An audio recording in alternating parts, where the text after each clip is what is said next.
పూర్తి వివరాలు చూసే ముందు మా ఛానల్ ని సబ్స్క్రైబ్ చేయడం మర్చిపోకండి. శ్రీ గురుభ్యో నమః. శ్రీ మహాసరస్వత్యై నమః. ఓం నమః శివాయ.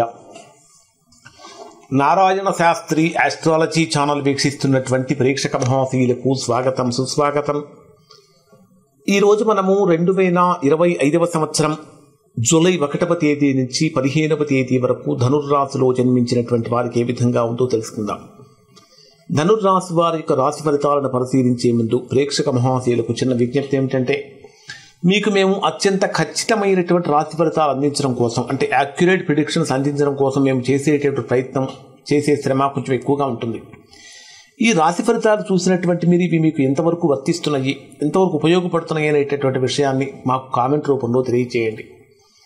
ఇప్పుడు చెప్పేటటువంటి గోచార ఫలితాలు దాదాపుగా 90% మందికి 90% ఫలితాలు వర్తిస్తాయి. ఎవరికైతే వర్తించడం లేదో, ఎవరైతే తీవ్రమైన ప్రతికూలతలు పొందుతున్నారో దానికి కారణం వారి యొక్క వ్యక్తిగత జాతకంలో ఏర్పడినటువంటి దోషం యొక్క ప్రభావం ఉంటుంది. అటువంటి సందర్భంలో వారు ఒకసారి వారి యొక్క వ్యక్తిగత జాతకాన్ని విశ్లేషణ చేయించుకొని దోషం ఎక్కడుందో తెలుసుకొని దోష నివారణ చేయించుకుంటే సత్ఫలితాన్ని పొందుతారు. ఇక్కడ మనకి ధనుర్రాశి వారికి ఫస్ట్ మనం డే వైజ్గా చెప్పుకున్న తర్వాత వివిధ రంగాల వారిగా వీరికి ఏ విధంగా ఉంటుందో తెలుసుకుందాం. 1వ తేదీ ఉదయం నుంచి 1వ తేదీ నుంచి 2వ తేదీ వరకు ఉండేటటువంటి ఈ రోజులను కనుక మనం పరిశీలించినట్లయితే ధనుర్రాశిలో జన్మించినటువంటి వారు ఉద్యోగపరమైనటువంటి విషయాలలో శుభవార్తలు వింటారు. తీసుకునేటటువంటి మంచి నిర్ణయాలు తీసుకోవడానికి ఏదైనా ముఖ్యమైనటువంటి పనులు కనుక విషయాల్లో కనుక నిర్ణయాలు తీసుకోవాల్సి వస్తే ఇది మీకు అత్యంత అనుకూలమైన రోజని చెప్పాలి. కానీ ఆరోగ్యపరమైనటువంటి విషయాలలో అధికమైనటువంటి శ్రద్ధ అనేది అవసరం. అంటే ఈ కెరియర్ వైజ్గా కనుక తీసుకుంటే విపరీతమైనటువంటి ప్రెషర్ కూడా ఎక్కువగా ఉండే అవకాశం ఉంటుంది. అలానే ఇక్కడ ఈ రాశి వారిని కనుక మనం పరిశీలించినట్లయితే మీకు 8వ స్థానంలో బుధుడి యొక్క సంచారం జరుగుతున్నది. దశమాధిపతి అయినటువంటి బుధుడు మీ జన్మరాశికి 8వ స్థానంలో సంచరించేటప్పుడు ఉద్యోగపరంగా ఎక్కడో, అంటే అంతా బాగా ఉన్నట్టుగా అనిపిస్తున్నప్పటికీ ఎక్కడో ఏదో తెలియనటువంటి సమస్యలు కలుగుతూ ఉంటాయి. ఇది విపరీతమైనటువంటి ప్రతికూలత కలిగించేటటువంటి విధంగా మారుతుంది. అలానే కుటుంబపరమైనటువంటి విషయాలలో కూడా స్వల్పమైనటువంటి సమస్యలు కూడా కలిగే అవకాశం ఉంటుంది. ఇక 3వ తేదీ నుంచి కనుక మనం పరిశీలించినట్లయితే ఈ రాశిలో జన్మించినటువంటి వారికి ఏ విధంగా ఉంటుందంటే, ఊహించినటువంటి విధంగా బ్రహ్మాండమైనటువంటి కార్యసిద్ధి కలుగుతుంది. కొన్ని సందర్భాలలో మితిమీరినటువంటి చొరవ చూపించడం వలన మీకు శత్రుత్వాలు పెరుగుతూ ఉంటాయి. ఇక్కడ మీకు ఆత్మవిశ్వాసం కొద్దిగా క్షీణించే అవకాశం కూడా కనిపిస్తూ ఉంటుంది. కాబట్టి ఆత్మవిశ్వాసాన్ని కోల్పోకూడదు.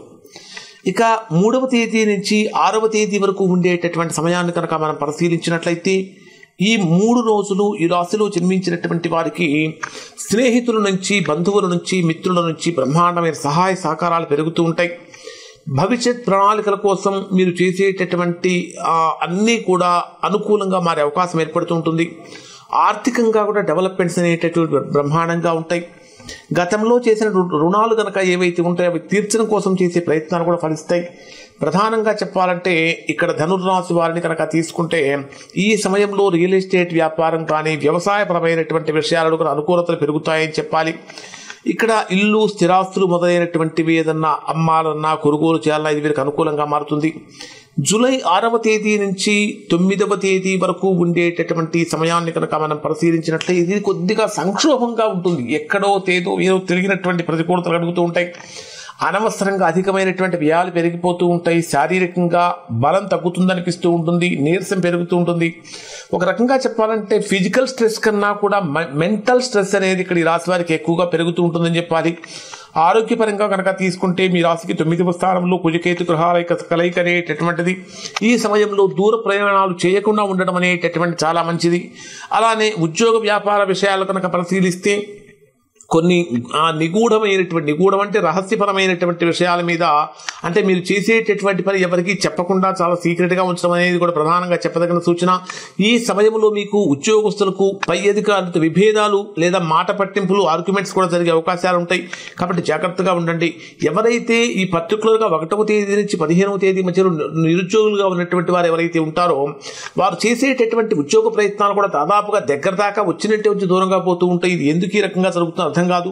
అలానే 9వ తేదీ నుంచి అంటే జూలై 9వ తేదీ నుంచి 11వ తేదీ మధ్యాహ్నం 12:05 వరకు ఉండేటటువంటి సమయంలో బ్రహ్మాండమైన ఉత్సాహం పెరుగుతూ ఉంటుంది, ఆత్మవిశ్వాసం పెరుగుతూ ఉంటుంది, నాయకత్వ నైపుణ్యం కూడా పెరుగుతూ ఉంటుంది.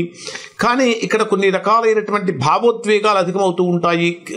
నిర్ణయాలలో చాలా తొందరగా రియాక్ట్ అవుతూ ఉంటారు. అవతల వాళ్ళు ఏదైనా అన్నప్పటికీ ఒక్కసారి దాన్ని జాగ్రత్తగా విని మనం ఎలా రియాక్ట్ అవ్వాలి, పాజిటివ్గా అవ్వాలా నెగిటివ్గా అవ్వాలా అనేటటువంటి విషయాన్ని తెలుసుకోవాలి. అలానే ఎడ్యుకేషన్ వైజ్గా కనుక తీసుకుంటే మీ రాశికి అష్టమ స్థానంలో సంచరించేటటువంటి బుధుడి యొక్క ప్రభావం కారణం అంటే విద్యా సంబంధమైనటువంటి విషయాల్లో కూడా ఆటంకాలు కలుగుతూ ఉంటాయి. ఆర్థికంగా కనుక పరిశీలిస్తే కొన్ని లాభాలు అయితే కలుగుతూ ఉంటాయి, కానీ పెట్టుబడులకు అయితే మాత్రం ఇది అనుకూలం కాదు అని చెప్పాలి. జూలై 11వ తేదీ మధ్యాహ్నం నుంచి 13వ తేదీ సాయంత్రం 6:30 గంటల వరకు ఉండేటటువంటి సమయంలో ఆర్థికంగా బ్రహ్మాండమైన ఫలితాలు కనిపిస్తూ ఉంటాయి. అసలు కష్టసాధ్యం అనుకున్నటువంటి పని కూడా సులభంగా మారుతూ ఉంటుంది. ముఖ్యంగా చెప్పాలంటే బోనసులు రావటం కానీ, ప్రమోషన్స్ రావటం కానీ, ఇన్సెంటివ్స్ రావటం కానీ ఇట్లాంటివన్నీ కూడా జరుగుతూ ఉంటాయి. కుటుంబ వ్యవహారాల్లో కనుక పరిశీలిస్తే కొంచెం వివేకంతో వ్యవహరించాలి, ఆవేశంతో పనికిరాదు. తల్లిదండ్రుల యొక్క సమస్యలు కొంచెం అధికమయ్యే అవకాశం కూడా కనిపిస్తూ ఉంటుంది. వ్యాపార పరంగా కనుక పరిశీలించినట్లయితే వ్యాపారంలో స్థిరమైనటువంటి అభివృద్ధి కొనసాగుతూ ఉంటుంది. కొత్త ఒప్పందాలు చేసుకోవడానికి అవకాశం ఏర్పడుతూ ఉంటుంది. వాణిజ్యపరమైనటువంటి అనుకూలతలు కూడా పెరుగుతున్నాయని చెప్పాలి. జూలై 13వ తేదీ నుంచి 15వ తేదీ రాత్రి వరకు ఉండేటటువంటి సమయాన్ని కనుక పరిశీలించినట్లయితే ఈ రోజుల్లో ఇది అత్యుత్తమమైన సమయం. ఇది అంటే ప్రయాణాలు చక్కగా విజయవంతంగా పూర్తవుతూ ఉంటాయి. సాహసోపేతమైనటువంటి నిర్ణయాలు తీసుకుంటూ ఉంటారు. మిత్రుల యొక్క సహాయ సహకారాలు పూర్తిగా లభిస్తూ ఉంటాయి. ఉద్యోగపరంగా కనుక తీసుకుంటే ఇప్పటి వరకు ఎదుర్కొన్నటువంటి ప్రతికూలతలన్నీ తొలగిపోయి కొద్దిగా అనుకూలంగా మారే అవకాశాలు ఏర్పడుతూ ఉంటుంది. ముఖ్యంగా చెప్పాలంటే రాజకీయ రంగంలో ఉన్నటువంటి వారికి, సామాజిక రంగంలో ఉన్నటువంటి వారికి కూడా కొంచెం జనాకర్షణ అనేది కూడా పెరుగుతూ ఉంటుంది. మీ మాటకు కూడా విలువ పెరుగుతుంది. ముఖ్యమైనటువంటి సమావేశాల్లో పాల్గొనడం ద్వారా కొంత అనుకూలంగా ఏర్పడుతూ ఉంటుంది. అసలు ఓవరాల్గా కనుక మనం కొన్ని ముఖ్యమైన విషయాలు కనుక పరిశీలిస్తే ఆర్థికంగా ధనపరంగా కనుక తీసుకుంటే 11వ తేదీ నుంచి 15వ తేదీ మధ్యలో చక్కటి బ్రహ్మాండమైన లాభాలు కనిపిస్తూ ఉంటాయి. ఆదాయ వృద్ధి చెందుతూ ఉంటుంది. ఆరోగ్యపరంగా కనుక పరిశీలించినట్లయితే 6వ తేదీ నుంచి 9వ తేదీ మధ్యలో శారీరక మానసిక ఒత్తిడి యొక్క తీవ్రత చాలా ఎక్కువగా ఉంటుంది. కాబట్టి ఖచ్చితంగా చంద్రగ్రహ ధ్యానం చేయటం చాలా మంచిది. వృత్తి ఉద్యోగాలను కనుక పరిశీలించినట్లయితే జూలై 13వ తేదీ నుంచి 15వ తేదీ మధ్య ఉత్తమమైనటువంటి ఫలితాలు పొందుతారు. 3వ తేదీ నుంచి 6వ తేదీ మధ్య కొంచెం ప్రయత్నాలలో నిరుత్సాహం అనేటటువంటిది కనిపిస్తూ ఉంటుంది. కుటుంబ పరంగా కనుక పరిశీలించినట్లయితే జూలై 1వ తేదీ నుంచి 3వ తేదీ మధ్య ఊహించినటువంటి విధంగా అపార్థాలు, అపనిందలు కలిగే అవకాశం ఏర్పడుతూ ఉంటుంది.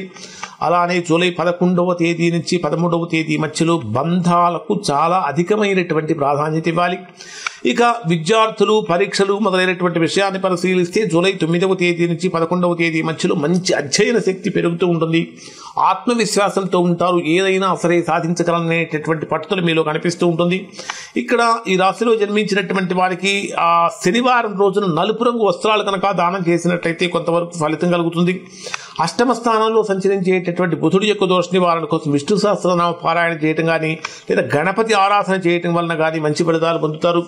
ఇవి ధనుర్రాశి వారికి సంబంధించిన ఫలితాలు. శుభం.